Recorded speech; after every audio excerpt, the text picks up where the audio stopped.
Hello again and welcome to Shorts in Psychology. In this video we will explore one of the humanistic conceptions of personality, Maslow's hierarchy of needs. The humanistic theories of personality began in response to perceived limitations of psychodynamic theories, especially psychoanalysis and dream therapy. Individuals like Abraham Maslow felt that the psychodynamic theories failed to adequately address issues such as the meaning of behavior and the nature of healthy growth. A fundamentally new approach emerged in psychology, very different to psychodynamic theory, called humanistic psychology. The humanistic conception relies on the idea that humans have free will and the potential for personal development. Rather than focusing on the influence of past experiences in childhood on personality, the humanistic approach is holistic. It looks at the whole person and concentrates on healthy psychological functioning. As a humanist, Maslow believed that people have an inborn desire to be self-actualized, that is, to be all they can be.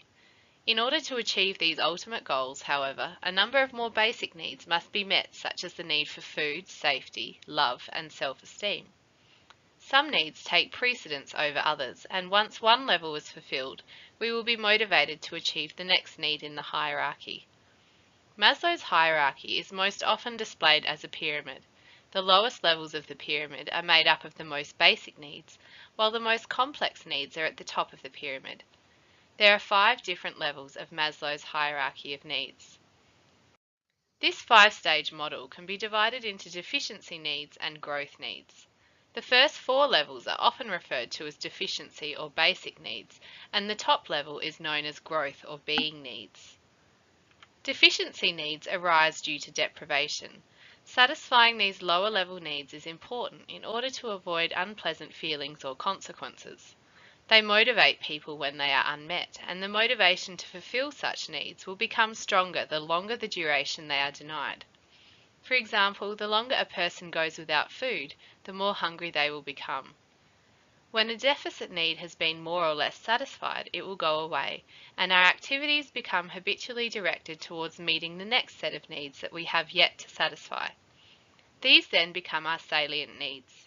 However, growth needs continue to be felt and may even become stronger once they have been engaged. Growth needs do not stem from a lack of something, but rather from a desire to grow as a person. Once these growth needs have been reasonably satisfied, one may be able to reach the highest level called self-actualization. Every person is capable and has the desire to move up the hierarchy toward a level of self-actualization. Unfortunately, progress is often disrupted by a failure to meet lower level needs. Life experiences, including divorce and loss of a job, may cause an individual to fluctuate between levels of the hierarchy.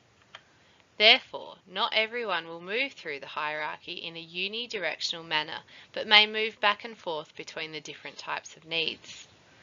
Now that we've examined how Maslow's hierarchy works, let's take a closer look at each tier, starting at the lowest level, physiological needs.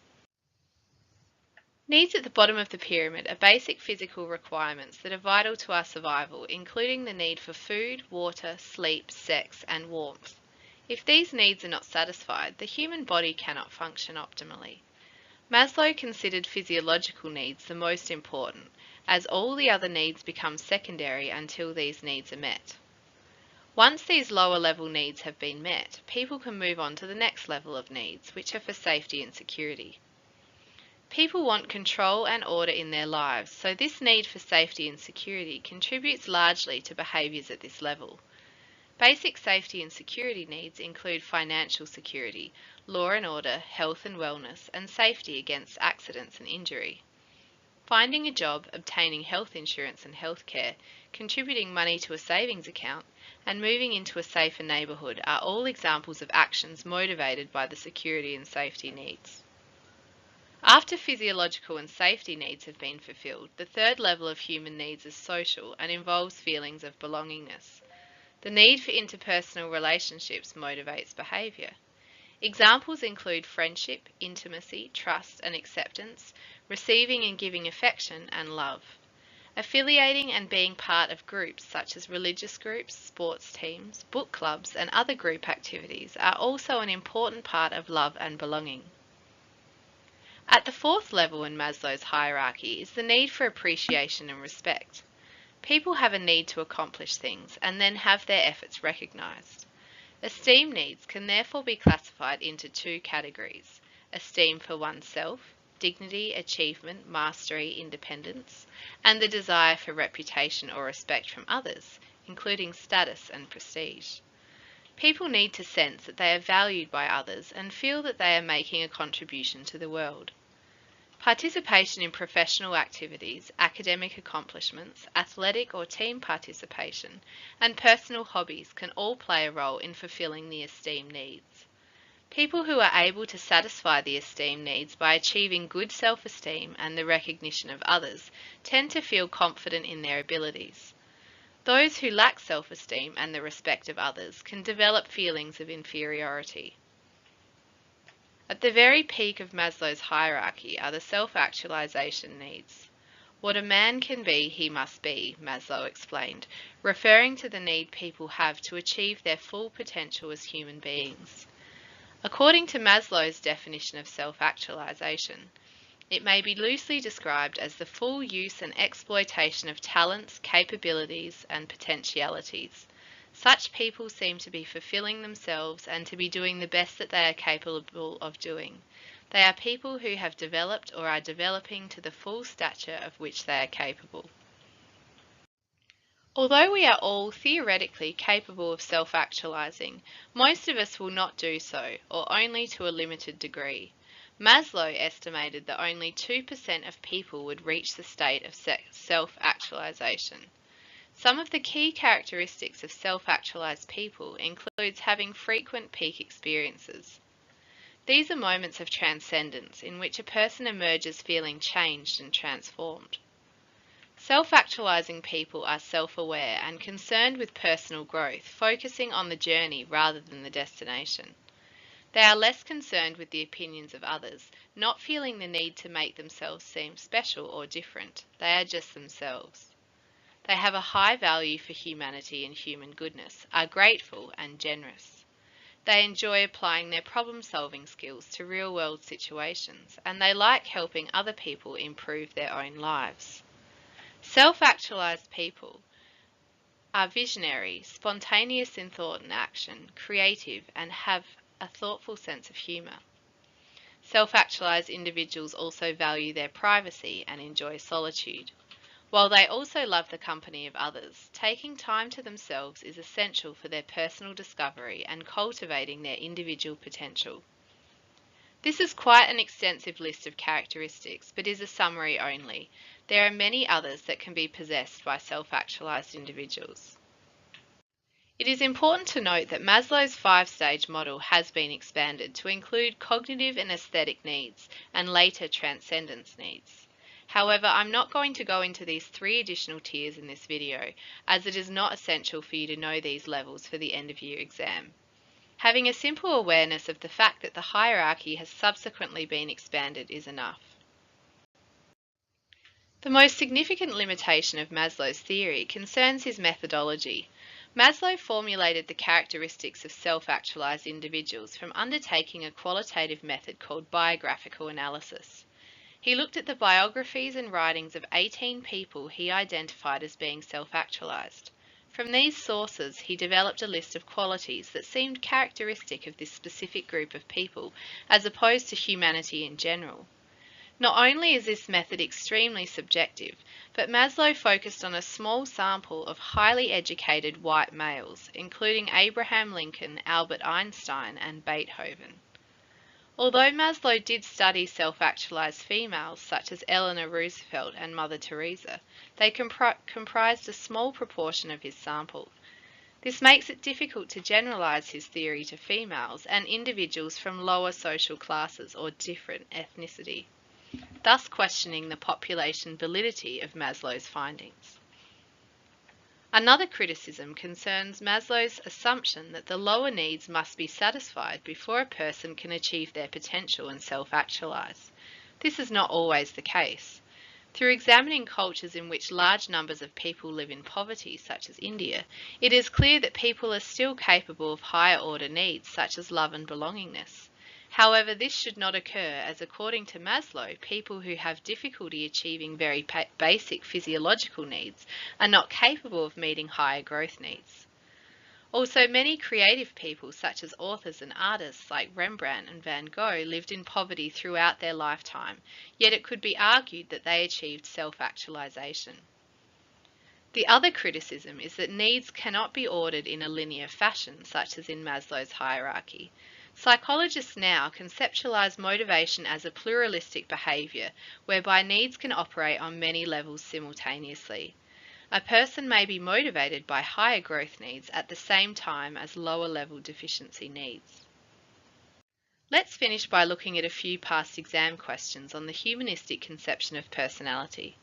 This question is an extended response question, so each dot point is worth 8 marks, which means you need 4 ideas well described. The first dot point relates to the altered states of awareness topic, so answer the second dot point only. Pause the video while you do this. As part of your answer here, you may find it helpful to draw a diagram of the hierarchy. However, be aware that at most you may receive 1 or 2 content marks for a correct hierarchy diagram, and you need to ensure that it is described in detail in relation to Chelsea. A correct description of Maslow's hierarchy alone, without any relevance to Chelsea, will award you a maximum of 4 marks out of 8. There are a number of ways you could approach this question. You could discuss deficiency and growth needs, or you could describe each level of the hierarchy in more detail. Either way, I would start with a definition of Maslow's hierarchy.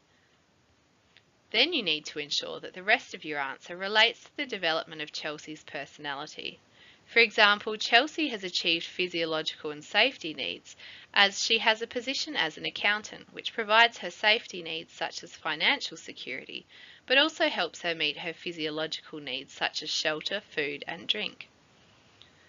Chelsea seems to have met her love and belonging needs, as she has made new friends at work that make her feel valued. Chelsea seems to be at the self-esteem level of the hierarchy, as she is gaining confidence in her ability due to the respect she is receiving from her friends at work.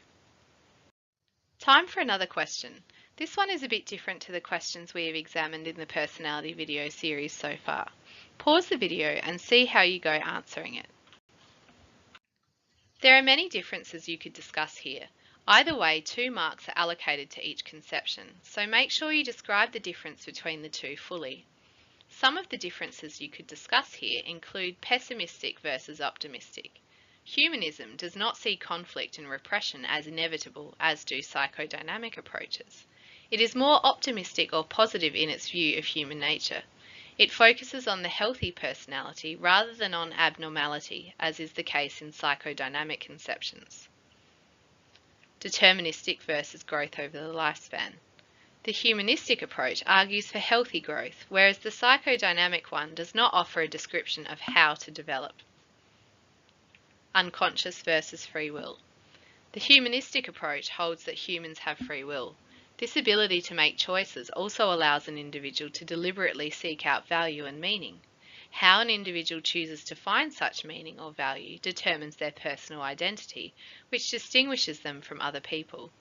In contrast, the psychodynamic approach believes that humans are influenced in their choices due to their unconscious. Ages and stages versus continuous growth. Treatment based on the past versus treatment based on the present. And mind separated into structures versus holistic growth. For more detail explaining each of these differences, see the 2009 exam suggested answers on sector. Let's look at one final question. This one is worth 6 marks, so you need 3 ideas well described relating to Obama's personality. Pause the video while you answer this question. Similar to the previous question about Chelsea, you could discuss each level of the hierarchy in more detail, or deficiency versus growth needs. Regardless, it needs to fit the description of Barack Obama and not be general humanistic theory alone. In this case, Obama has achieved physiological and safety needs and seems to be self-actualized, as he has fulfilled his life's purpose. Obama possesses many of the characteristics of a self-actualized person, including being concerned for the welfare of humanity, having deep, satisfying interpersonal relationships with a few people, being visionary, self-aware, and accepting himself and others for what they are. He also perceives reality efficiently and can tolerate uncertainty. That's it for today, and I'll see you next time for some more shorts in psychology.